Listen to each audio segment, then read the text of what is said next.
বিসমিল্লাহির রহমানির রহিম। Special security force SSF এর 40তম প্রতিষ্ঠা বার্ষিকী উপলক্ষে আয়োজিত আজকের এই অনুষ্ঠানে উপস্থিত মন্ত্রী পরিষদ সদস্য এবং উপদেষ্টাবৃন্দ, সেনা, নৌ এবং বিমান বাহিনী প্রধানগণ, এসএসএফ প্রধান এবং এই বাহিনীর বিভিন্ন পর্যায়ের কর্মকর্তা ও সদস্য এবং সম্মানিত সুধীমণ্ডলী, আসসালামু আলাইকুম। আজ থেকে 40 বছর আগে সময়ের প্রয়োজনে এই বিশেষ নিরাপত্তা বাহিনী প্রতিষ্ঠিত হলেও 1991 সালের 27শে সেপ্টেম্বর নাম পরিবর্তন করে এসএসএফ নামে এই বিশেষ বাহিনী যাত্রা শুরু করেছিল। দায়িত্বের পরিধিও বেড়েছিল। প্রতিষ্ঠাকাল থেকে আজ পর্যন্ত এই বিশেষ নিরাপত্তা বাহিনীর সঙ্গে যারা যুক্ত ছিলেন কিংবা বর্তমানে যারা দায়িত্ব পালন করে চলেছেন, আমি আপনাদের সবাইকে প্রতিষ্ঠা বার্ষিকীর শুভেচ্ছা জানাই। মরহুমা বেগম খালেদা জিয়া বিভিন্ন মেয়াদে সরকার প্রধান থাকাকালে এবং সর্বশেষ জীবনের শেষ দিনগুলোতে তিনি এবারকের হাসপাতালে চিকিৎসাধীন থাকা অবস্থায় এসএসএফ অত্যন্ত আন্তরিকতার সাথে দায়িত্ব পালন করেছে। বেগম খালেদা জিয়ার মৃত্যুর পর শুধু বাংলাদেশ নয়, বিশ্বের ইতিহাসে অন্যতম বৃহত্তম নামাজে জানাজা আয়োজনের ক্ষেত্রেও প্রধান সমন্বয়ক হিসেবে এসএসএফ অত্যন্ত গুরুত্বপূর্ণ ভূমিকা পালন করেছে। আমি এসএসএফ কে আমার এবং আমার পরিবারের পক্ষ থেকে তার জন্য আবারও আন্তরিকভাবে ধন্যবাদ জানাই। উপস্থিত সুধীবৃন্দ, সরকার প্রধান হিসাবে বর্তমানে প্রতিদিন প্রতি সময় আমি এসএসএফ এর কার্যক্রম সরাসরি প্রত্যক্ষ করছি। তবে এসএসএফ এর কার্যক্রমের সঙ্গে আমার পরিচয় নতুন নয়। মরহুমা প্রধানমন্ত্রী বেগম খালেদা জিয়া যখন সরকার প্রধান হিসাবে দায়িত্ব পালন করেছেন তখন থেকেই, অর্থাৎ আমার তরুণ বেলা থেকেই আমি এসএসএফ এর কার্যক্রমের সঙ্গে পরিচিত। এসএসএফ যখন প্রতিষ্ঠিত হয়েছিল সেই সময়ের সঙ্গে বর্তমান সময়ের অনেক পার্থক্য। বর্তমানে আর্থসামাজিক রাজনৈতিক অবস্থা ব্যবস্থা, ভূ রাজনৈতিক পরিস্থিতি এবং তথ্য প্রযুক্তির অবাধ বিকাশের ফলে বহুমাত্রিক নিরাপত্তা চ্যালেঞ্জ তৈরি হয়েছে। এইসব চ্যালেঞ্জ মোকাবেলায় আধুনিক ও যুগ উপযোগী প্রশিক্ষণের মাধ্যমে নিজেদেরকে সার্বক্ষণিক প্রস্তুত রাখা অত্যন্ত জরুরি। একটি বিশেষায়িত বাহিনী হিসেবে সাহস, দক্ষতা, কৌশল এবং সর্বাধুনিক প্রযুক্তিতে এসএসএফ এর পিছিয়ে থাকার কোন সুযোগ নেই। উপস্থিত এসএসএফ সদস্যবৃন্দ, গত 12 ফেব্রুয়ারি নির্বাচনে রাষ্ট্র পরিচালনার জন্য বিএনপি জনগণের ম্যান্ডেট পাওয়ার পর 17 ফেব্রুয়ারি থেকে বর্তমান সরকার রাষ্ট্র পরিচালনার দায়িত্ব পালন করছে। রাষ্ট্রীয় নিয়ম অনুযায়ী সরকার প্রধান হিসাবে এসএসএফ সার্বিক নিরাপত্তা ব্যবস্থা গ্রহণ করেছে। আপনারা জানেন, জনগণের দুর্ভোগ লাঘব করে সড়কে যানবাহনের চলাচল স্বাভাবিক রাখতে আমি আমার গাড়িবহরের আকার সীমিত করেছি, যা ডিজি এসএসএফ ওনার বক্তব্যেও উল্লেখ করেছেন বিষয়টি। ফলে বিদ্যমান পরিস্থিতিতে সদস্য সংখ্যা বাড়ানোর পরিবর্তে এসএসএফ কে হয়তো দক্ষতা এবং নিরাপত্তা কৌশলের উপরে বেশি জোর দিতে হচ্ছে। আপনারা যথাসম্ভব সুন্দরভাবে দায়িত্ব পালন করছেন।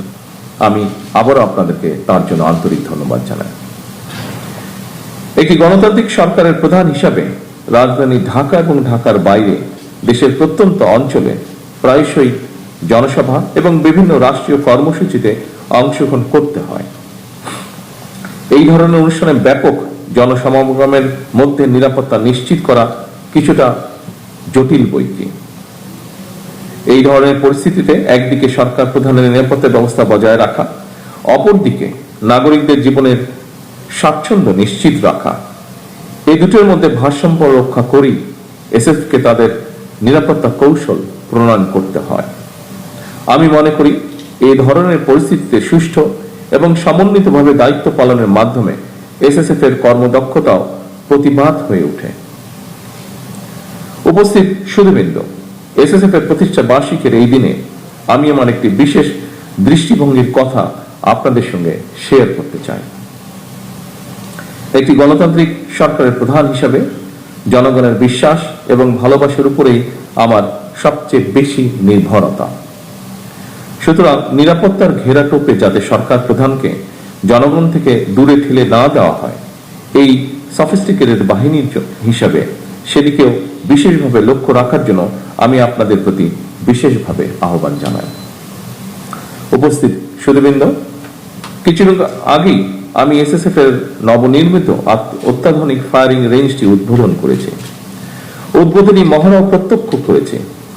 পেশাগত কর্মদক্ষতা বাড়াতে নবনির্মিত এই ফায়ারিং রেঞ্জ নিঃসন্দেহে বিশেষ ভূমিকা রাখবে।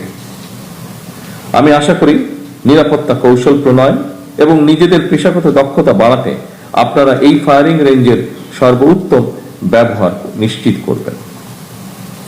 2002 সালের পরে এসএসএফ এর রেড বুক সময়ের চাহিদায় অনুযায়ী পুনরায় সংস্কার করে বর্তমানে আরো আধুনিক এবং সময় উপযোগী করা হয়েছে। এই রেড বুক এসএসএফ এর কার্যপদ্ধতি এবং কার্যপদ্ধতির নীতিমালা প্রদানের পাশাপাশি আইনি সুরক্ষাও নিশ্চিত করেছে। আপনাদের জন্য রেড বুকে উল্লেখিত নির্দেশনা সমূহ যথাযথভাবে অনুসরণ অবশ্যই জরুরি। তবে রেড বুকের নির্দেশনার পাশাপাশি সময় এবং পরিস্থিতি বিবেচনায় প্রয়োজনীয় তাৎক্ষণিক সিদ্ধান্ত গ্রহণ এবং বাস্তবায়নেরও সুযোগ রয়েছে। এসএসএফ এর মতো বিশেষিত বাহিনীর জন্য আধুনিক নিরাপত্তা কৌশল এবং প্রযুক্তিগত দক্ষতা অর্জনের পাশাপাশি প্রতিটি সদস্যের সাহস, সততা, বিশ্বস্ততা, সর্বোচ্চ পেশাদারিত্ব, নিয়মানুবর্তিতা এবং সর্বোপরি চেইন অফ কমান্ড, এই বিষয়গুলো কঠোরভাবে মেনে চলা অপরিহার্য। উপস্থিত সুধীবৃন্দ, রাষ্ট্রপ্রধান, সরকার প্রধান এবং দেশে বিদেশে রাষ্ট্র ঘোষিত বিশেষ গুরুত্বপূর্ণ ব্যক্তিদের নিরাপত্তা নিশ্চিত করার সঙ্গে দেশের জাতীয় নিরাপত্তার বিষয়টিও জড়িত। সুতরাং নিরাপত্তা ব্যবস্থা সুদৃঢ় করতে দেশের অন্য সকল নিরাপত্তা আইন শৃঙ্খলা বাহিনী, গোয়েন্দা সংস্থা এবং বিভিন্ন মন্ত্রণালয় সমন্বয়ের মাধ্যমে এসএসএফকে নিরাপত্তা কৌশল নিশ্চিত করতে হয়। আমি মনে করি সমন্বয় যত বেশি দক্ষতার সঙ্গে করা যায়, নিরাপত্তা ব্যবস্থাও তত বেশি সুচারুরূপে সম্পন্ন করা সম্ভব হয়।